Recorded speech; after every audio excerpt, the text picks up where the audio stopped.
I, as a principal, would tell my teachers a lot. You want to make sure you encourage, or you want to make sure you start the communication off with parents positive. So start early and often with positive communication. In case something negative happens, you're going to call Tyler's mom. No offense to Tyler's out there. I would encourage parents to do the exact same thing. I would say start conversations with your admin and your teachers, but specifically admin, positive and early and often, especially if you're new to a building. We have memory labs that do studies on, this one came out just 2 weeks ago, recalling versus rereading. Everyone believes in their heart that rereading is the number one way to learn something. In reality, it's probably the least effective way. Testing yourself and recall, aka flashcards, are actually the highest, the most proficient and effective way to learn something.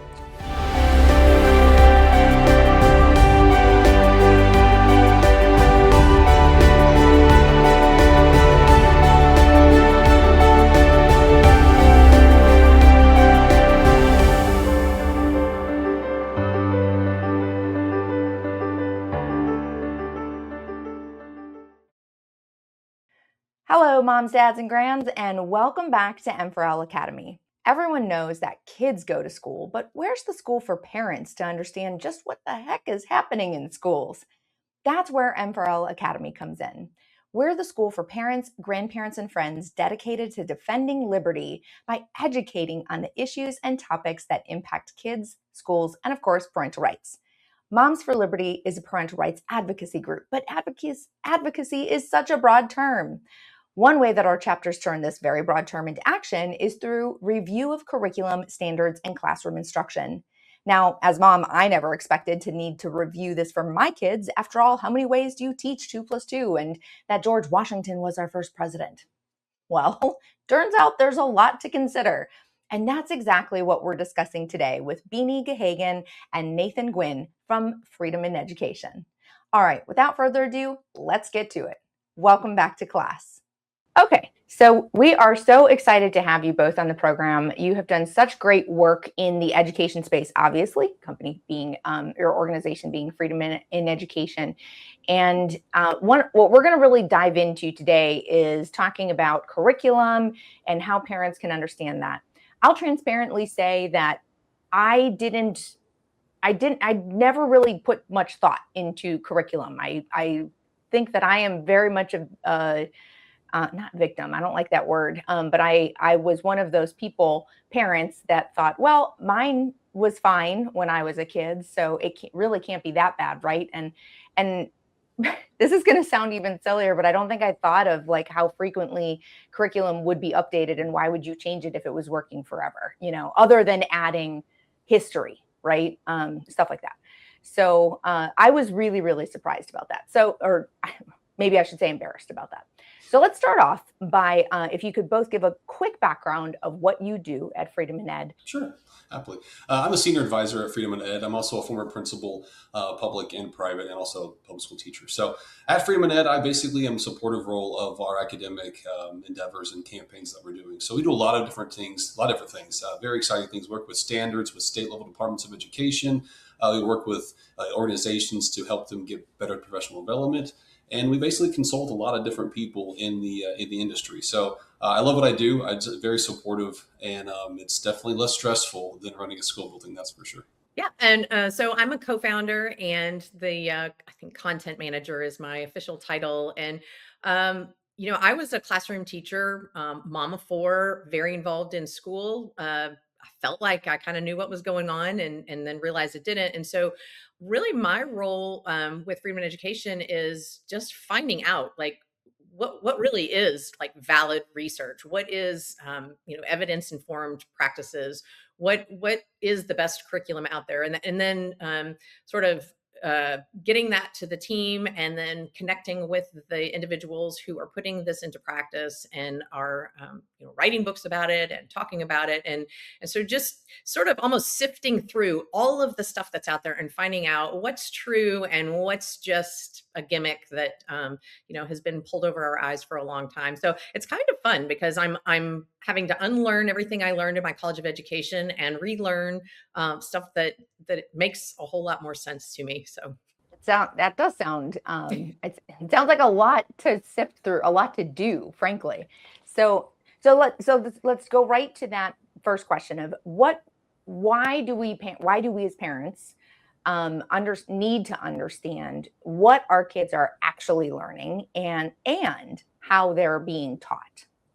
Well, I think that a very common question when kids come home from school, what did you learn today? Right. And the common answer is nothing. Nothing. And part of that is the kid just doesn't want to talk. He's tired, whatever. I get that. But honestly, that really should be a valid question. Parents should know what is being taught, and it's not just, well, I learned how to give a speech today, or we had to write a paper today. But what did you learn? Like, what were you taught today in school? And I think that those are valid questions that, when you're sitting around the dinner table, and you should be able to talk about the book that was being read in your English class, or the event that was being talked about, or the person was being talked about in history class, or maybe there's a new concept in science that was learned about. You should be able to have those conversations. And I think, unfortunately, things have shifted so far away from content, and the focus is so much on skills, right? We analyzed these two excerpts, or we had to write an opinion piece about, some totally disconnected topic or something like that. Like, where's the content in that? And I think that if that's a disconnect in your family around the dinner table, think about the disconnect out in the greater society, right? Like, what's the content connecting us as a society? Is there certain content that really every American student coming through the public school system should be taught? And I believe, Freedom of Education believes that is the case. And so the curriculum sort of reflects that. Like, that's, the standards is, here's the goal, this is the destination. The curriculum is the roadmap to get there, or the journey to get there. So this is what you should know at the end of the year.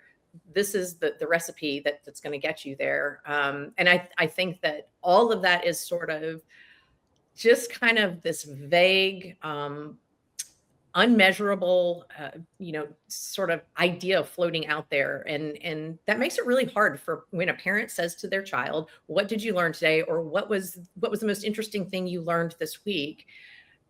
And honestly, that blank stare that the child gives back is not just, it's not because the kid doesn't know or wasn't paying attention. It's like, maybe the content wasn't there. And so I think that those are important questions to ask. And I think the parents and students deserve to be able to clearly answer that, we learned about the War of 1812 this week, something like that. Nathan, chime in. Well, Nathan, maybe you can speak to this point, that as you were saying that, it really got me to thinking about a common phrase that we hear everywhere, I think, anytime education is discussed, which is the idea that schools should be teaching you how to think, not what to think. But I think there are some things that you need to be taught, like actual things, some whats that have to be taught in addition to the how. So maybe I'm not applying the right lens to that, but does that translate at all, Nathan? It does. I mean, this idea that kids don't need to have knowledge because they can Google things is short-sighted at best. Is probably makes the clearest way of saying it. We know a lot, but we know that you can't synthesize, is what we like to use in education, synthesize, analyze information if you don't have that information in your brain to then work with. Math is the easiest way to work with this, right? So we know that students are very poor at algebra because they can't add and subtract fractions. If you can't add and subtract fractions, you can't multiply them, and you can't go up to pre-algebra and move forward. Then let's go backwards. You can't do fractions very well if you can't multiply or divide fluently. You can't multiply and divide unless you can add and subtract fluently. And so we know that you need these building blocks of information. We know that you need to stack content on top of content on top of content. And in reality, like we love, the industry has loved this concept of thinking like an engineer, or thinking like a scientist, or thinking like a mathematician. And that's a great idea when you say it out loud. But in reality, this is a 6-year-old kid. This is a 12-year-old kid. This is a 17-year-old kid.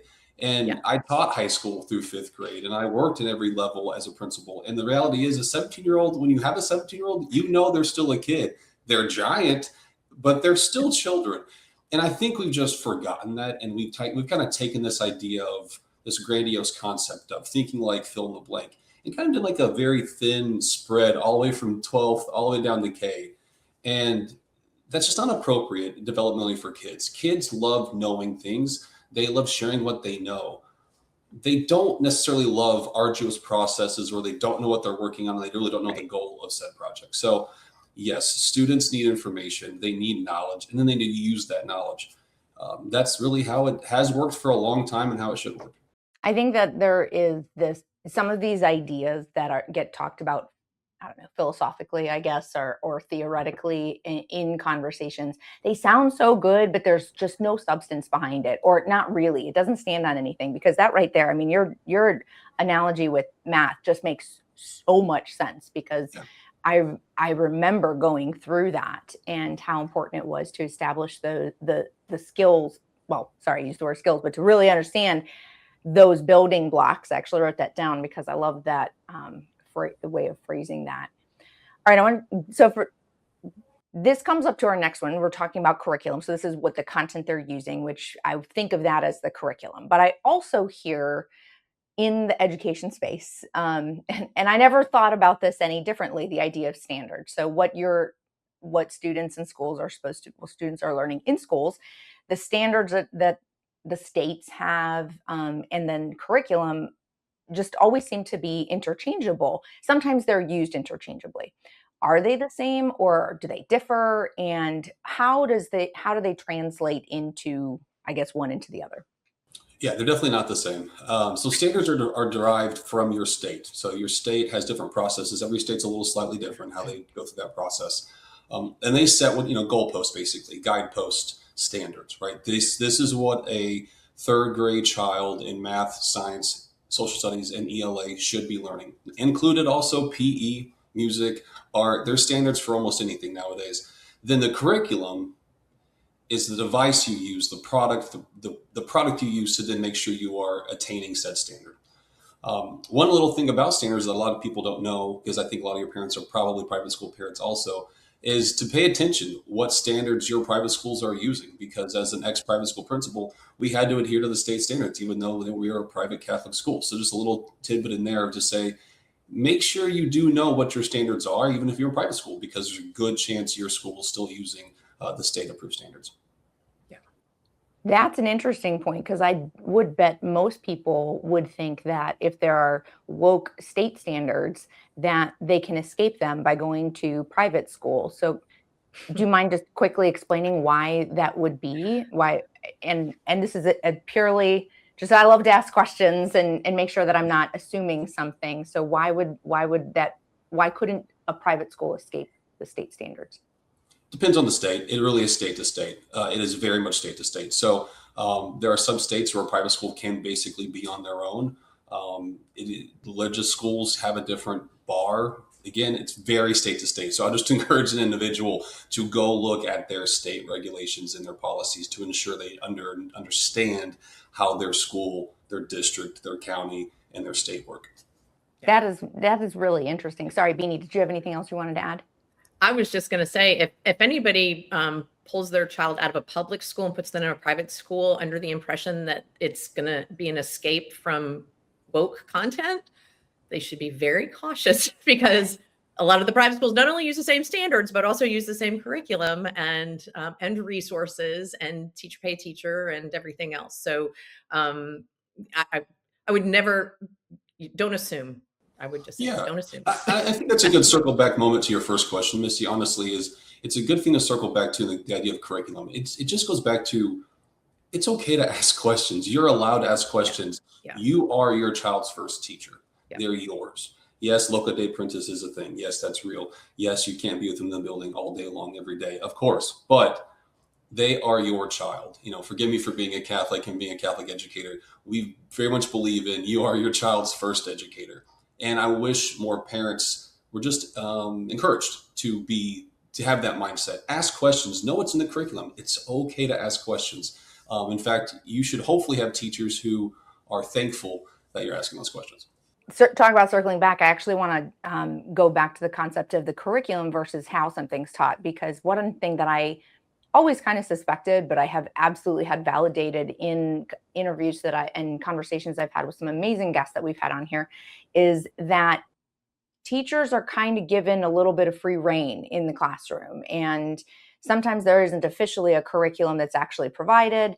And we can talk a little bit more about how that's selected later. But the concept of the curriculum selected, even the standard set versus how it's taught. So like who is teaching it? So the teacher goes and behind closed doors, could, just because the standard is set a certain way, they may teach it in a way that goes completely, and even the curriculum, it could completely change the message.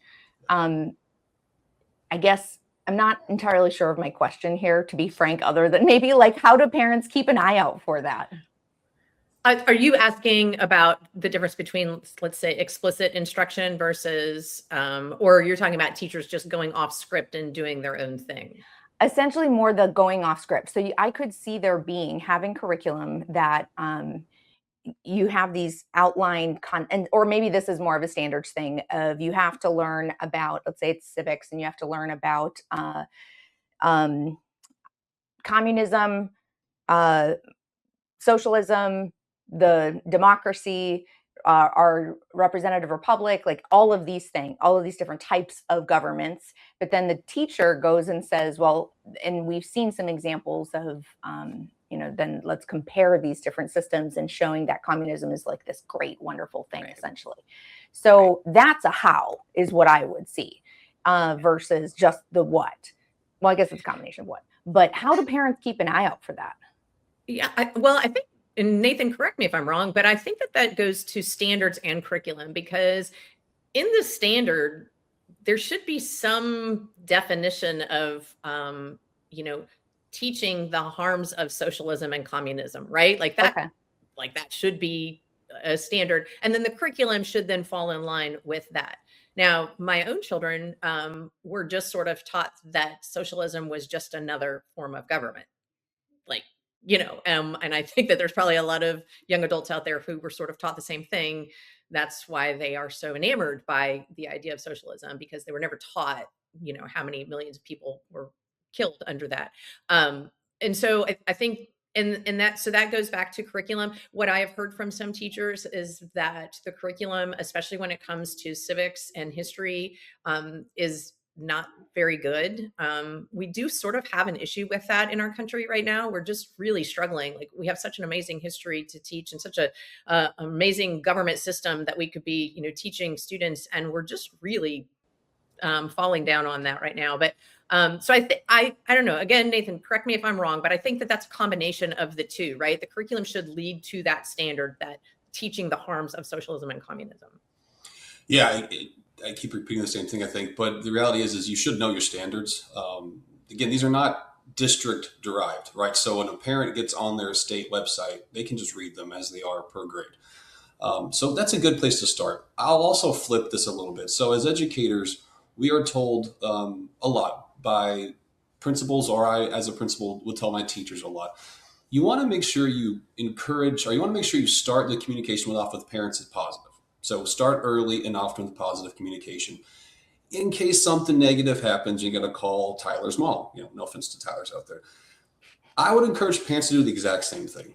I would say start conversations with your admin and your teachers, but specifically admin, positive and early and often, especially if you're new to a building. Why? Well, because let's say what happens, Missy, is what you're talking about. The standards are set. You know the standards. You understand them. The curriculum is set. You know the curriculum because you can go look for it. You can ask. And you hear some things are happening in the classroom. Then when you go to the teacher in writing, and that maybe you don't get what you would like from the teacher in the communication side, then you can take it to the admin, and you have gone through the channels. But as a parent, don't skip the teacher. Don't skip and go to the principal. Yeah. One, if it's a good principal, they're going to tell you, have you talked to the teacher? If the answer is no, they're going to say, go back to the teacher, please, because that's what I did. You just are going to have to keep asking a lot of questions and pay attention, and trust that your child isn't always going to be the best communicator, to be honest with you. And so that's why, as the adults in the room, you have to be willing to send the emails, ask the questions. And if you're getting nothing back from those teachers, that is your first unfortunate red flag. Give them grace that their life is busy. But if they're past that 48 hours, the business 48 hours, which they're all taught as industry standard, Yeah, ask harder questions. Just keep asking. Just, be kind, be professional. Trust me, in buildings, Yeah. the very aggressive parents do take a lot of our energy, and it does make us jaded. I'm never going to act like we don't. Okay, this is a nuanced conversation we're having. This is not For sure. really black and white, right? And so I would really just encourage parents to just build positive relationships with people in the building, and you will know it's happening. You will. Yeah. I mean, I've probably met maybe one or two teachers my whole career that I thought they're really obfuscating, not telling people anything, not doing their job. And that's a pretty low number. Most of us, the vast majority, are well-intentioned, good people. You just sometimes got to get pushed and got to push somebody sometimes. And that's okay. That's okay. Yeah. I think that's such an important point. We emphasize here, one of our values with Moms for Liberty is to build relationships. And truly, that is so important. It does make all the difference. I think in today's world, it's so easy for people to forget, especially with the keyboard warrior mentality. It's so easy to just forget that building that relationship, it's like a deposit in the bank in case you have to withdraw later. Yeah. Okay. Yeah. As a follow-up to that part, who would you, and this is just interesting to me, because I don't know a whole lot of the whole process. I don't think everyone is necessarily as familiar with the ins and outs. With the understanding, by the way, I fully expect that it's different in every state, different in every district, and probably different in every school. But who would you say in general selects the curriculum, and how do teachers choose like a lesson plan, or whether or not to have supplemental materials, etc.? Yeah. Generally, I would not say generally. Many states have lists of pre-approved curriculum to choose from. I don't know how it's, I'm sure it's different in every state. I'm in Kentucky. In Kentucky, there's pre-approved curriculum, and then the superintendent actually chooses the curriculum. It used to not be that way. It used to be up to every school. So we have, I think we had, I don't remember how many elementary schools we have. But they all could essentially be kind of doing their own thing, which became a problem. We have 23 of our elementary schools are highly transient populations. So you may have second graders moving maybe 4 times in a year, right? Like, I mean, that could potentially happen. So that second grader could potentially have 4 different literacy curriculums. I mean, or math, wow, that would mess things up. So just a couple of years ago, legislation was passed to make it so that the superintendent chooses the curriculum. And that's the other thing too, is that, okay, so who's responsible for choosing the curriculum? Oh, well, the buck stops there, right? That was the other thing. The buck didn't stop anywhere before. Now, again, I'm speaking specifically to Kentucky. I cannot necessarily speak to the way that it happens in every other state, but ideally there's some cohesive system to that, because what we were finding is that kids were just missing so much because they were moving from school to school and getting a different curriculum. So Nathan, I don't know if you're familiar with you've lived in a lot of other states, so Yes, I have, sadly. I've moved a lot, unfortunately. I'm like an expert. You are correct. Yeah. So every state's a little different. The transient issue is a real problem. That is a real problem when you don't have consistency across a district. It really hurts kids, and it hurts teachers too. It's not an easy thing to fix. So in the end, I think I can say generally the district's going to decide. And even if the superintendent, quote, policy wise isn't the decision maker, even in Kentucky, that superintendent's not making that decision. It's their curriculum leaders inside the central offices that are advising said superintendent what they want to pick, right?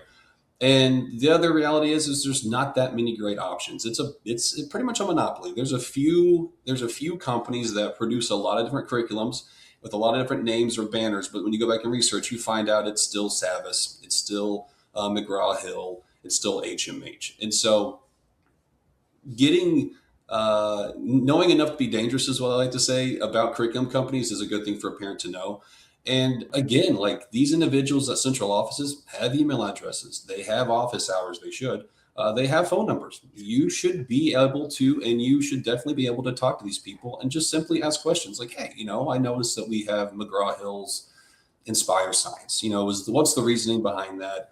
What's the adoption date? Like, is there a cycle coming up that we can have input as the public? about what different, curriculums that we do or don't like. Listen, these are your tax dollars. These are your people, right? And I think we've kind of lost sight of that relationship. So in the end, most central offices are making that decision, whether it's superintendent or not. Private schools, for the most part, are on their own. They're going to make their own decisions. Classical schools, if they're in a network, they're in a network, so that network's making the choice. Catholic schools, a lot of dioceses will make that decision, but even in Catholic schools and in dioceses, they leave it up to that school. Catholics are super local control, even some more so than our government system. So that's kind of all the different levels I think I hit. And charter schools, typically they're going to be on their own. If they're in a network, it's a network. So Yeah. I would also, as a parent now, knowing what I know, a question that I would ask would be, how often is this curriculum changing and why? What's the reason for the change, right? I mean, like, are we innovating just to change, or are we changing this curriculum because it actually needs to be changed? I know when my children were in elementary school, I think they had 3 different math curricula, very different actually, like really. I mean, and my kids today will say, the reason I hate math is because I was given 142 different ways to do division and I never really figured out one way. And so I think, just asking that question, like, why are we changing because we have the money and we have to spend it, or are we changing because this is actually in the best interest of the students? And I think that those are the questions that need to start being asked about more things that schools are doing. You can ask your school board members, you can ask your administrators, you can ask anybody in central office, is this change happening for the well-being and for the, the learning of students, or is this happening because we have to spend this money or we're going to lose this money? And maybe give teachers a raise. I don't know, instead of buying new curriculum. Yeah, it's expensive, Missy. I mean, it is not cheap. It is not cheap at all. And we're in an interesting phase right now. This is a good time for parents to be paying attention because, 6 years ago was 2020. And in 2021, these districts got billions, millions and billions, but hundreds of millions of dollars for ESSER funds. And a lot of them went out and bought the most expensive, fancy curriculum without much of a plan. And now they're coming up on their adoption cycle and they may or may not be able to afford such curriculum. So it's another thing they can pay attention to. Something else you want to throw out there. So for instance, like North Carolina, they're doing integrated math, which means in high school it's math 1, math 2, math 3, instead of trig, geometry. So it's another thing to pay attention to in your state, is to also know, what does high school math look like for your state? Because if it's traditional where there's courses, okay, cool. But if it's integrated and you have your oldest is, let's say, in the 5th grade, you really need to understand what that integrated looks like, because that's not the same as sending your kid to the traditional kind of, pre-cal, algebra, all that kind of stuff. So it's another thing to pay attention to. It's really, really, really locally determined. That's very interesting, by the way. I have never heard of that. And as you're describing that, I'm sorry, Beanie, I think you wanted to say something else, but it's just so interesting because that is the idea of, I can't imagine that every parent is thinking when they are just having a brand new baby, let me go look at the high school, standards for math. And in reality, they could change, but that's actually a really important point. One of the main reasons, one of the top considerations we had when we were moving and trying to figure out where we wanted to buy our house was the school district. Now, I got to be frank, I don't think that the research I did was actually telling me anything, because now that I am in this role and doing so much more real research, I'm amazed at how much I didn't know. But I think it is fair to say that schools and the education that our kids will get is one of the top considerations that parents will put into where they live. And it's hard online, Missy, to your point. I mean, it's almost impossible to really know. Like, great schools is okay. I mean, you get okay data when it's, this whole like ranking school, thing, niche is pretty good.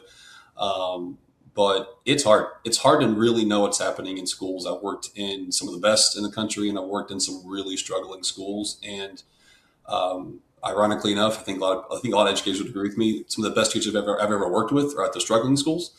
And I've worked with amazing teachers at the really nice schools too. It's just hard to know. It's hard to grasp it without going in and doing all these tours, which you really can't do.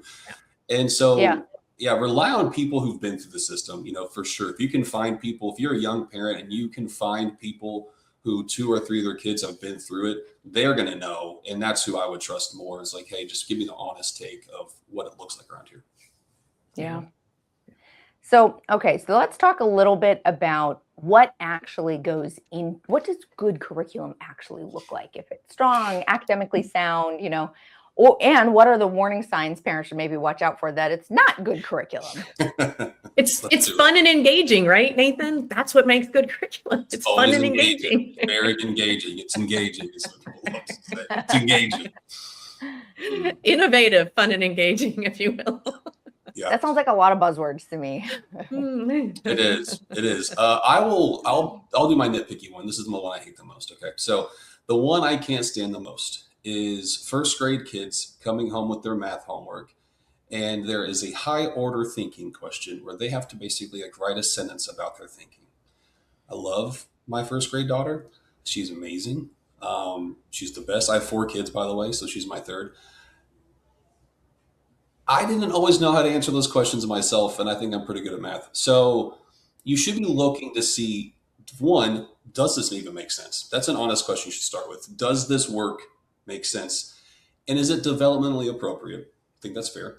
With math, is there just math? Or is it a lot of words? Like, is it a lot of text? Is it text heavy? Because if it's text heavy, that's just not going to work very well. I'll put in a plug for my favorite, which is jump math. Like, you're going to jump. Jump math is math. It's just math. It's amazing curriculum. Believe it or not, Missy, I know it's crazy. It's just math. So with math, I think I would definitely have parents, because it's just so important, to make sure that your math curriculum is scaled correctly. It's leveled correctly. Kids are actually learning the knowledge. They're being asked to memorize facts so they can fluently go through their math procedures. That's my math thing. So I'll live with that, and then I'll toss it to Beanie.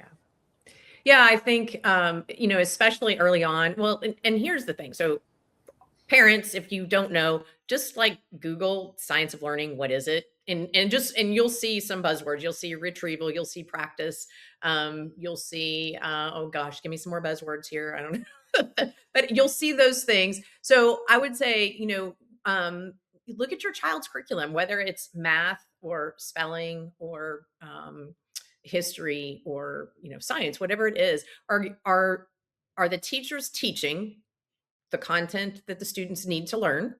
Are they making students find it, figure it out, discover science concepts that have been discovered for thousands of years as 6-year-olds? Are they going to, being asked to find those things out? Then are they asked to regularly retrieve what they were taught?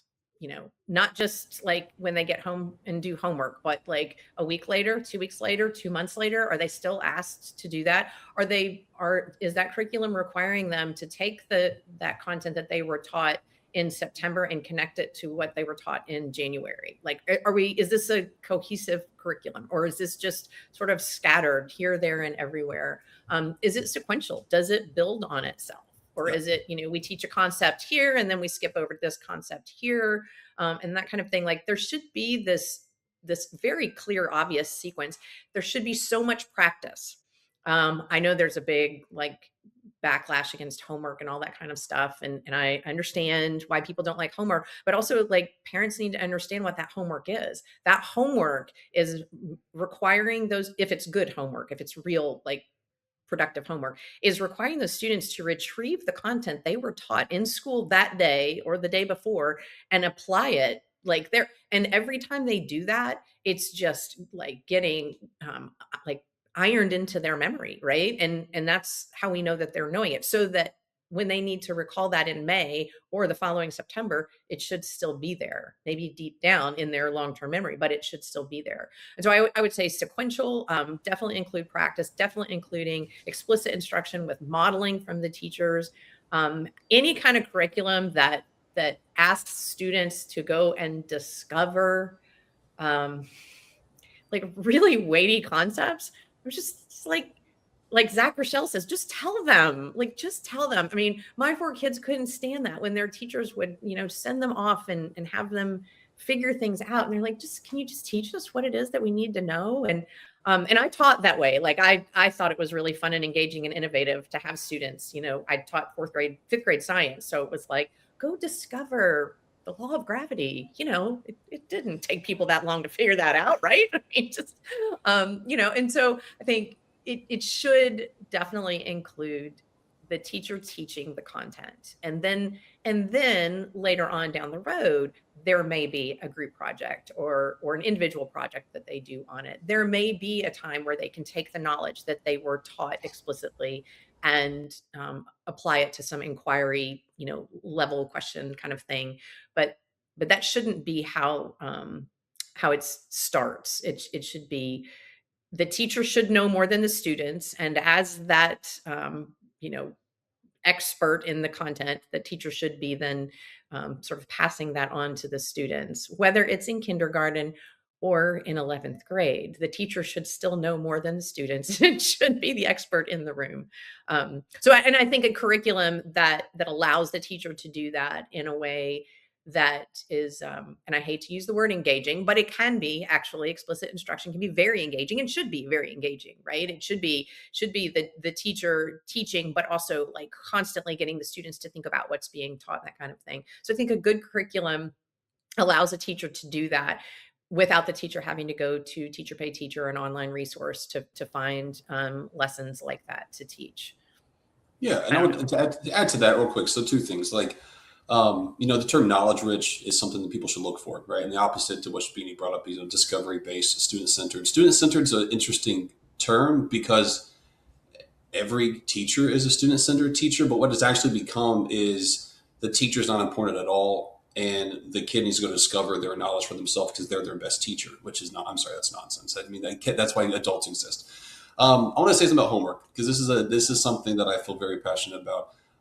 When I transitioned to private schools, and this is not a private school problem, so let me be clear. It's just I had more hands-on with those parents. Yes, we're living in a very anti-homework culture right now, and a big driver of that is parents who are very busy, and their kids are very busy because we have travel sports and travel everything and private everything.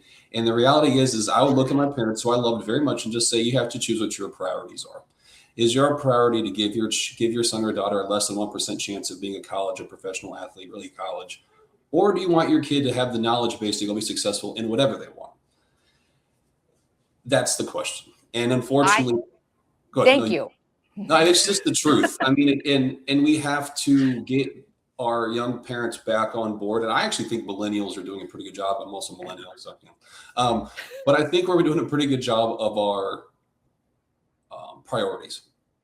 That you need to be with your kids. They need to be doing homework. It should not be more than an hour every day. I'm sorry. It shouldn't be. And if that's a different thing. If your school has a bunch of homework, have the conversation. Contact me and Beanie. We'll give you the data you need to have the conversation. It's just homework is important. And the same parents who do all this travel ball are the same parents who buy extra practice for their kid outside of practice. And then I can make the argument, well, shouldn't the coach be teaching all the kids they need to know in the practice? Why are you getting extra tutoring or extra practice? It's because they value the baseball or the softball or the volleyball or the soccer more than they value their academic excellence. Sorry. That's a really good pushback right there. Shouldn't the coach be getting that? I have a huge problem. And this is me personally. This is not a Moms for Liberty stance that I know of, but I have a real issue with parents who, frankly, I have 3 kids, and my husband's in the military, so he would deploy frequently, and so it'd be me at home working a full-time job. Actually, at one point, I was working full-time, going back to school full-time, and had 3 kids all in different areas, different schools, different grades. So it was all sorts of interesting. That's a lot. Gotta like build your village. But we would talk to friends, and their parents would just say how, oh yeah, sometimes we don't eat dinner until 9 o'clock because we have this and this and this and this. That was never allowed in our house. Because I had 3 different children at different grades. So I told them, you can have one activity you do per season, period. That's what it is. And then occasionally they would complain, very, very occasionally, but I thankfully didn't have too much pushback on that. And part of it, like, I just didn't have the time to take them to have you be in 6 different activities per child, which I have actually heard from parents And I get it. You want your kids to try a bunch of things, but also the cost of it is absolutely bonkers. I mean, it's so expensive because just like you said, it is all this travel stuff and whatever. It's not like just rec, although sometimes they do have rec things, but let's all be real. There's no point in playing rec if you actually want to be good, because that's not where the good kids play. And it's such a racket, in my opinion, because in the end, just like you said, the academic structure, like having that knowledge, is what's really going to set them up for more success in the long term. Because I don't even know the statistic, but if it's less than 1% to actually get a professional sports contract, I mean, come on. Yeah. It's insanity. Well, and this could be a whole separate podcast, I think, for us. But the whole purpose to going to, so my son is now helping coach the high school team that he played for, soccer. Oh, and that's fun. The whole purpose of it's so great. It's very fun. It's just fun. It's great. But at practice, they go over the same things, right? So that it becomes automatic, right? So it's fluent. So that when they're out there playing a game, they don't even have to think about those things, right? Like in the moment when those things happen. Well, guess what happens when a kid comes home from school and has to write their spelling words 3 times each? Or guess what happens when the kid comes home to school and has to do their multiplication tables? Like, guess what happens? Those things just become automatic, right? They have to copy sentences, well-written sentences. Guess what happens? That just becomes automatic. They then understand what a good structured sentence is. And the next time they go to write a sentence, they're like, well, that doesn't resemble those sentences that I copied, right? So all of the things that parents pay really big money for to make sure that their kids are very fluent and the things are automatic in sports, that comes from, like Nathan said, less than an hour of homework every night. It should not be 3 hours of homework. It should not be the student coming home and having to learn a concept. That's not what homework should be. Homework should be just more of what they learned in school. And it's just making it so that the next day they go to school and they have to spell that spelling word. It's not grueling. It's not embarrassing. It's not torture. It's fluent. It's automatic. Like they're going to get it. And I mean, that was how I was educated. I had spelling words every week. I had to memorize my multiplication facts. We even had those spelling bees and math bees that we had to do in front of people. And I managed to survive with my self-esteem intact. Like, it was okay to do that, to make those things automatic, because now today I can think of my multiplication facts and not start shaking and suffer from math anxiety, right? Like those things are okay to do. And I think, parents are busy. They can do whatever they want to do. But I'm just saying, like, if you really want your child to succeed beyond their athletic career, which will be a very small part of their life, maybe don't be so negative about homework, especially in front of them, because then that immediately teaches them that homework is a bad thing. And why do I have to do this? And I'm not picking on a parent. I have 4 kids. My oldest is 13. So, I live the world too, to Missy's point. Like we don't have a lot of time either. So,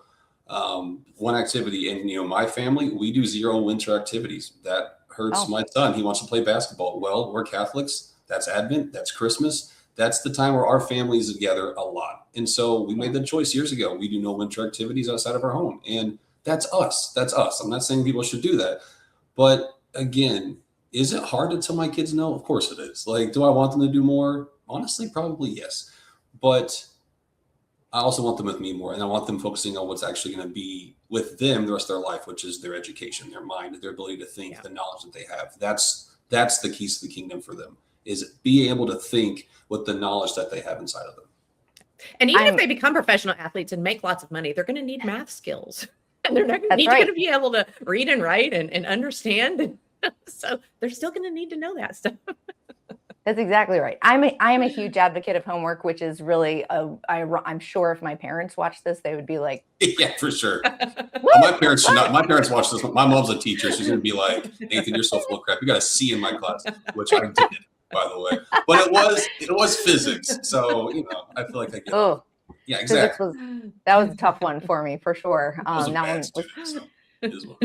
my favorite. I will admit, I liked chemistry more, but I am a big advocate of homework. I think there's a lot of benefit to it. I also play instruments, so I see the same kind of a concept where you have to practice. It's that muscle memory. It's all of those things.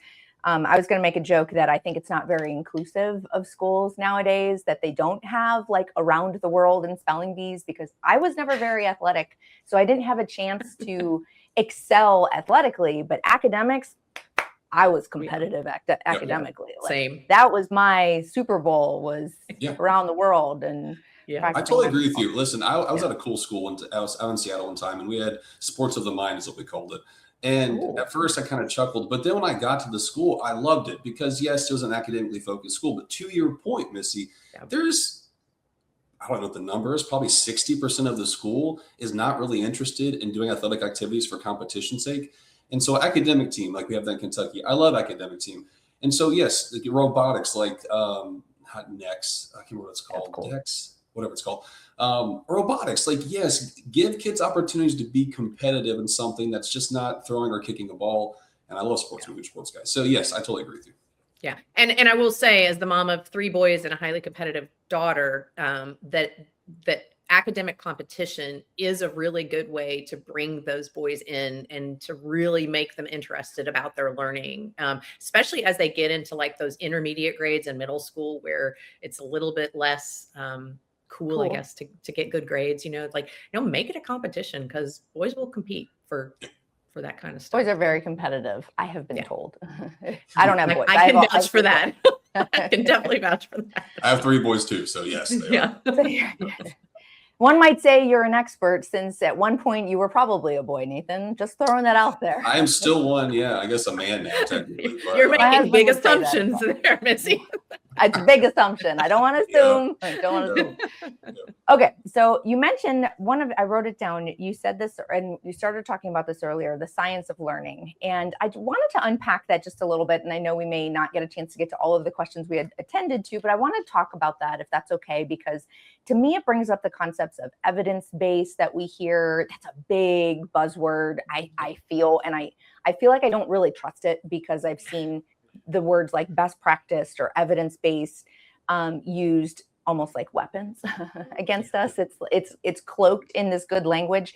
And you mentioned the reason I put all this together is because it felt like, and maybe I misunderstood you, but it felt like science of the term science of learning wasn't maybe the best, or maybe it was a bit of smoke and mirror show. So did I misunderstand that? What should parents be aware of? And please help me understand evidence-based. Well, I think, I actually think that what 2020 and 2021 did was harmful, in the sense that we no longer trust experts. And, the word expert kind of like turned into a dirty word. And here's me thinking, like, I actually need medical experts. I actually want like education experts, right? Like, I want people who know more than me in those fields to make certain decisions. But unfortunately, it has been hijacked, and and the term expert didn't mean anything, because there were it was manipulated. But and I think it's the same thing with the evidence and the research and even the science of learning, that there actually is solid research supported best practices. There actually are evidence-informed practices. There's evidence-informed curriculum out there that is actually real and true. But like you said, the terms evidence-based or research-based or those kinds of things. 3Qing was research-based. Was it? Who was doing the research? Was it replicable? What was the financial incentive for that research? And so I think that's where it comes in, and that's a tricky thing for parents, because when you're asking parents, who was doing the research, and well, they don't know, is this a trustworthy, set of evidence here, or was there a different motive behind that? So I think that's a little trickier area for parents.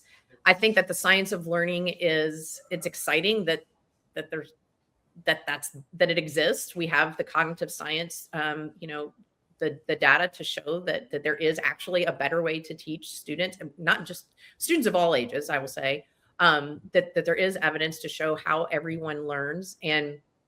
But I guess my concern is that the education community industry tends to sort of take something like the science of learning, slap that label on everything. Same with high quality instruction materials. Slap that acronym on anything and call it a day and sell it for the highest bidder, right? It does exist. It is real. There really are high quality instruction materials. There really is a science of learning. There really is a science of reading and math. There's cognitive science that shows this is how the brain learns things.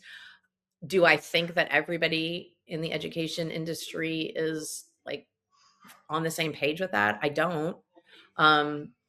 Nathan, I don't know how to tell parents, like, how would you guide parents to, I mean, I know the people that I trust, Carl Hendrick, Paul Kirshner, Zach Rochelle. Yeah, I mean, just, those are like some people that I would trust. But as a parent, like how would you tell parents, like, how to sift through those evidence-informed or research-based labels or high-quality instruction materials? Like, what really is and what's just a pony show? Yeah, I mean, no, it's a good question, and I think there is a natural test we can all do, which is, does it make sense? I mean, I don't Yeah, want to really, I don't want to make this overly complicated. It doesn't make sense, right? right. Um, the joke, we were watching Incredibles 2 yesterday, and there's a whole joke about new math, even in that movie, right? He's like, this isn't how math works. That joke resonates with parents because that happened to all of us. Our kids come home and they're like, wait, hold on, like, where's the standard algorithm at? Now, there's arguments to be made about teaching different modalities, and okay, we can have those conversations. But what I'm trying to say is, the science of learning is a little different in that it's a big umbrella term, okay? But really, the backbone of it is the cognitive science behind the science of learning. So it's not necessarily education research, which, if we want to be really frank, education research in general is pretty poor on the levels of research in the research world. So if you talk to researchers in other industries, whether it's biochem, whatever, and hard sciences, they don't look at education research as that valid, which sadly is kind of true. So cognitive research is what's the backbone of science of learning. So she brought the people like, the Hendrick, the Kirshners. The person I throw people to, if they're wanting to learn about this, and the book I throw them, is Dan Willingham's Why Students Don't Like School. Because I feel like if parents read that book, you don't have to read all of it. You can probably even pick and choose some chapters. I would encourage you to read all of it. It won't take you that long. It's not that heady. It's not super, super complicated. Daniel Williams, American. He's American cognitive scientist. I think a psychologist, I believe. And he just brings in these very basic concepts, but backed by cognitive science. So simple things like, we know how many pieces of information we can keep in our brain. That was first studied by Miller back in the 1950s, and before that with phone numbers. And they wanted to know, Bell South wanted to know how many numbers can people memorize. So he did all this research, Miller did, and he found out it's basically 3 to 5 to 7 chunks of information. We now know it's less because of smartphones, but we know we know that is true. We have memory labs that do studies on. This one came out just 2 weeks ago, recalling versus rereading. Everyone believes in their heart that rereading is the number one way to learn something. In reality, it's probably the least effective way. Testing yourself and recall, aka flashcards, are actually the highest, the most proficient and effective way to learn something. So my point is, there are things we know based on true cognitive science of how people's brains work. That's what I'll tell parents to lean into. Lean into the hard sciences that back up science of learning. Yeah. I think to Nathan's point, if it doesn't make sense, like, don't be afraid to question. Cause I mean, I kind of go back to the 3 queuing thing. Like, wait a minute, you're telling my kid to just guess, like, look at the picture and get like, I know parents were going, it doesn't make sense, but they're like, well, I'm not a teacher. I don't know. It's sort of, and now I think a lot of them are like, oh, I wish I would have, raised my hand and said, that doesn't make sense. But we didn't, because we weren't the experts. Right. And so, yeah, I think that's a good point. Just doesn't make sense. It's a great place to start. Yeah, truly. And we've talked about it on our end here, just the idea of asking, challenging, what is that evidence that you're talking about? And I'm not expecting that they're always going to have an immediate answer, but at minimum, it should be able to be provided of whatever that evidence is supposed to be, that it was based on.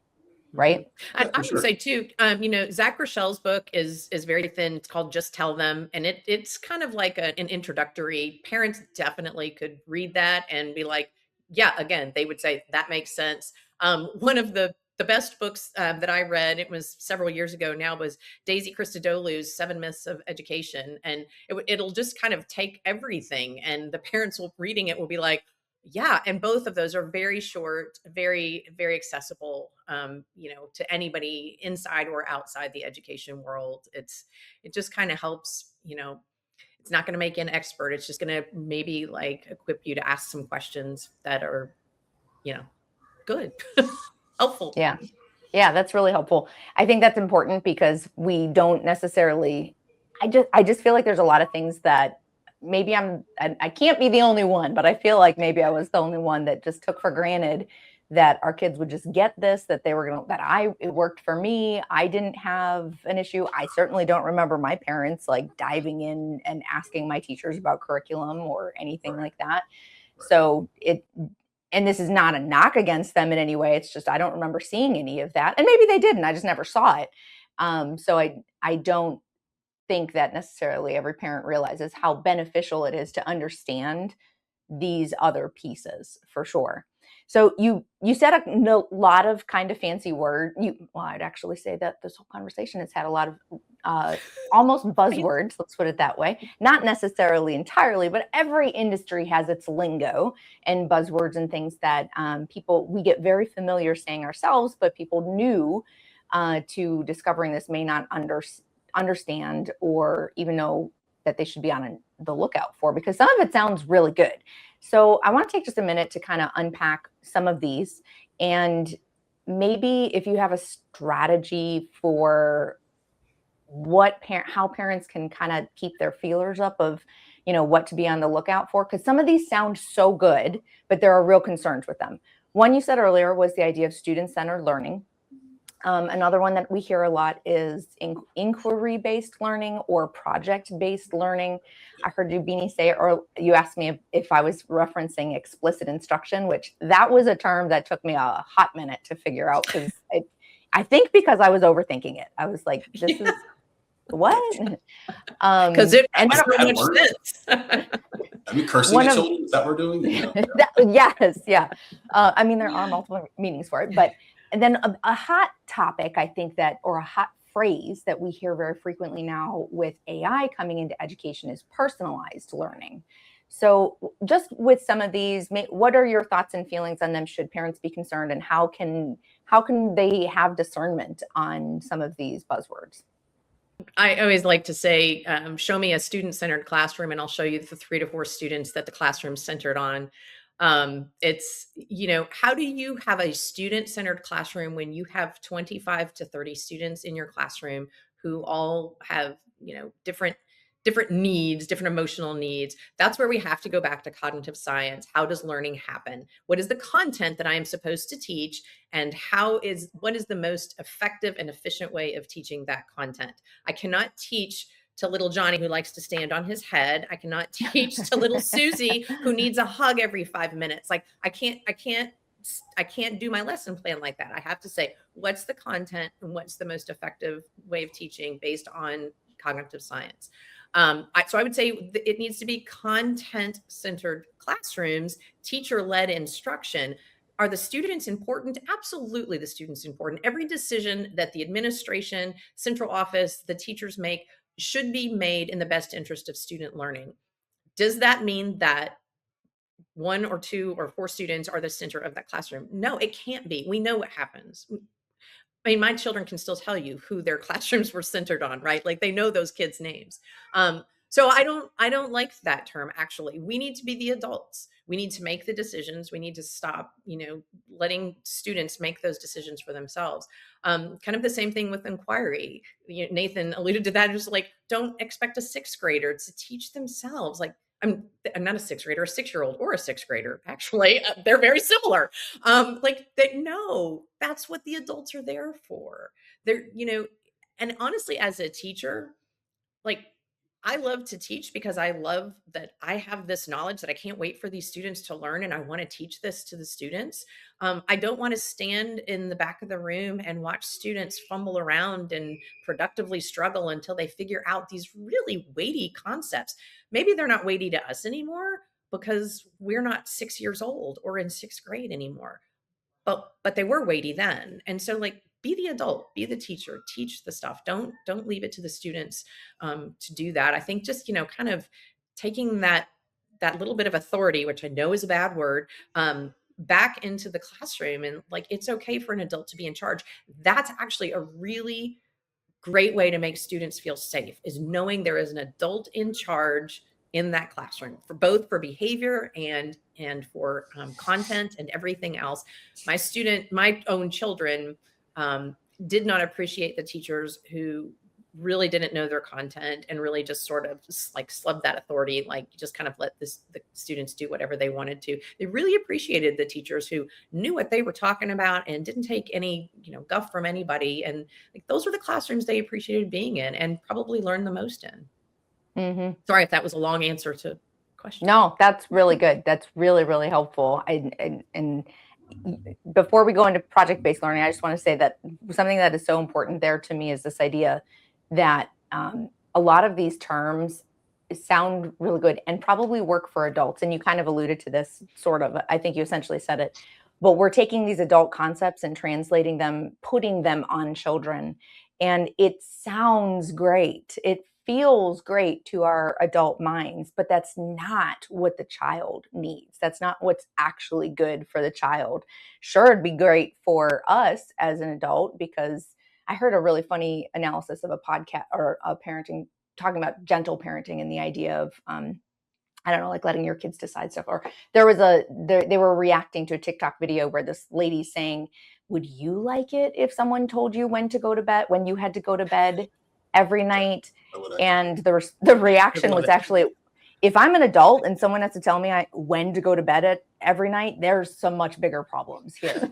And that's what I think is really a fact. Like, we just keep forgetting that they're kids and it's okay to be a kid, just like it's okay to be an adult. Okay, sorry. Just wanted to say that because it's so important. So I'll let you talk about the project. Perfect segue. Honestly, it's a perfect segue, because what I was going to say about PBL is there's this very Say what PBL is. Say what PBL is. Project-based learning. Okay. It was like the thing. It's still a thing. It's still huge. Oh, yeah. Mhm. There are still, I'm in a district right now. I will not name the district that it's, anyway.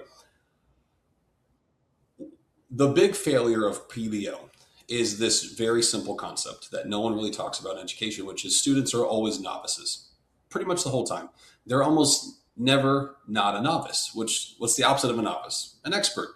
Well, is a student really ever an expert? And the answer is no, because we're always giving them new information. That's how education works. There's really no time in the K through 12 system where a kid hangs out and doesn't learn anything new for a long period of time. We are always giving them new information. And if you put that on an adult, let's say for an adult for 13 years at a job, every month you got to learn something new and then show that you've learned that concept every month, month after month. Now, of course, maybe you get summers, right? You get 3 months off, or you get to just do your job. But in reality, you're not doing your job either. So when you really translate it to how humans behave or how adults behave, you think to yourself, that is actually a lot on kids. Like, we are putting a lot on them that learn new information all of the time. So two big things. They're novices. They're always going to be a novice, especially the older they get and the material gets more difficult, especially in high school, actually, when they're changing contents and courses. I teach biology. In biology, my students are a novice everything they learn because they never heard it before. Then they go to chemistry. Everything's new. Then physics, then math, and then social studies, and then English. They're always a novice. So what PBL is this idea that you can build this huge dramatic project. And within the project, along the way, they're going to learn lots of different information that's going to help them through that project to craft this beautiful end result of said project. The reality is, one, the planning is out of control for teachers. So we're asking them to do something that's pretty ridiculous, to be honest with you. And we're asking them to do something that they probably can't do at a high level repeatedly. That's just a hard thing to do, even if you give them all the tools of the kingdom. One, very material based. Two, it's a giant time management problem and behavior problem. So the reality is the time management, the behavior, the materials take all the energy and the time from the teacher. And there's not much left to truly teach, which is why I'm a huge advocate for, and so is me, of course, this crazy idea that this is your classroom. You are in charge. Teach the students what they need to know. Then let's work on that material. We've already brought up Missy because you brought up musical instruments. This is the exact point. Sports is the exact same way. You take your team, you teach them all the same thing. Then, if you have individuals on your team that aren't getting it, what do? You break them out, you have them run specific drills. You might have to go backwards a little bit and teach them different things to make sure they can get up to that drill. They run the drills, you put them back into the main group, and you run it. That's what a game is. It's an assessment. But we don't do that in education, which is weird. So, my long rambling answer is they're novices. We have to treat them as novices, and we have to help them move through the practice and through move through the content little by little by little. Micro scaffolding, if you want to call it that, whatever it is. I'll say it again. Jump Math is awesome at this. Doug Lamov talks about micro scaffolding, but you got to break it down so that they can have little successes. Success builds motivation, not the other way around. Yeah. And I will say it's not that there's no place for projects. Yeah, you can do a project, but that should not be where the learning happens, right? That's a culmination. You talked about sports and music, right? So every musician is learning their part and piece, right? They come together for the concert. Everybody better know what they're doing so that everybody can work together, because if one person's off, the whole thing's going to be off. Same with the sports team, right? So that's what should happen. Like, the content should be taught, and then everybody takes everything that their knowledge that they have and puts it together as a project. That's fine occasionally. That should not consume your grading period. It should maybe take 2 days, and that, and it should be a culmination of what they learned, not this is how the students are going to learn. Otherwise, you're gonna have sixth graders do a project and they're gonna teach each other. Do you know what they're gonna learn? Probably not the content that you want them to learn. I'm just saying, we were all sixth graders. It's just easy. It's easy to forget that that teachers are humans, and they just don't have this massive capacity that no other human has. Like, they're not superhumans. Like, they have to teach all day with your kids in a room that they're locked in for real. And time management and behaviors and materials, that's real, man. Those are real hurdles that teachers have to climb over every single day. And so to put these extra things on top of them is what's really hurting them and hurting instruction. We need to free them up to just teach again. Point the desk in a direction, teach them. If you want to pot them up later, true, fine. But just teach kids the information they need to know, and just ask teachers to actually do less. And we would have more teachers stay in the practice and be less stressed out. Yeah, I would say so. I would imagine. I mean, it's all of this stuff just seems like such common sense. And I just think it's such a good example. I know I actually had kids, but also for people who either never had kids, or for like my parents now who are grandparents and thinking, I mean, their experiences even further back of what it used to be like. And once your kids are older, there's not really a whole lot of reason people think of to be involved in school. So when you realize that schools have gone so far off trail, so far off course, it's honestly pretty surprising, and it's almost hard to believe, because it just doesn't make sense. I mean, why would you do that? It's shocking. So, all right, we've covered so much good ground today, and I know we are right at the end. So just as a final wrap up, what advice would you give to a parent who maybe is just starting to understand this? Where should they begin to try to dive into understanding curriculum versus standards, doing some research? What would be a good first step for them? I would say, find a friend who's a teacher. We have 4 million teachers in this country. Surely to goodness you can find a nice teacher to sort of just talk to them about that. And then also find other parents who are maybe a couple steps ahead of you. And just sort of see how they're navigating that as well. I think, they can do the research, they can read the books and that kind of thing, but really knowing what that looks like in real life is very, very helpful. Because I think if someone had told me as I was putting my first child into kindergarten, you need to go do your research on the science of learning and figure out curriculum and standards, and I probably would have cried. Like, I don't know. I was like, oh. So I think, finding people who are a few steps ahead of you that can help you navigate that, and then just making friends with the people in schools to talk to them about, to talking to homeschool parents too. Actually, homeschool parents, whether they are, certified teachers or not, are brilliant. They're full of information, and some can tell you, their successes and failures, and that's really helpful to know that as well. Any final takeaways, Nathan? Yeah, I mean, I'll repeat. I would say, if you want to read a book, read Daniel Langham's book. Why students don't like school. If that's your thing, if the books are your thing, read a book. Um, if you're on your phone a lot because that's who you are, there are actually a lot of good people on TikTok who know what they're talking about. On Instagram, who are talking about science learning. You can search it with the hashtag science of learning, SOL. You can look up Carl Hendrick if you want to. Look up Doug Lemov, all these different people. There's people out there talking about it. So that's what you want to do. And I would just say, don't be like you're smart. You're more than smart enough to learn all these things. Like you just said it, Missy. This is pretty common sense, and it is. Learn about if you're in the state, like if you're in Arizona or all these other states that have these great classical school networks. Learn about classical school. Like use AI to get you like a little synopsis of what the difference is. AI is not great at everything, but one thing it is good at is taking information, synthesizing it down, and giving you kind of like an A versus B comparison. Utilize that for it, let it do kind of the work for you. Go get real research if you want to synthesize that if you want to. But yeah, educate yourself on these big blocks, the science of learning. What is classical school? What is direct instruction? You're going to realize, oh, that's how I was taught my whole life. Again, trust yourself. Like we're all good people. We're all well-intentioned people.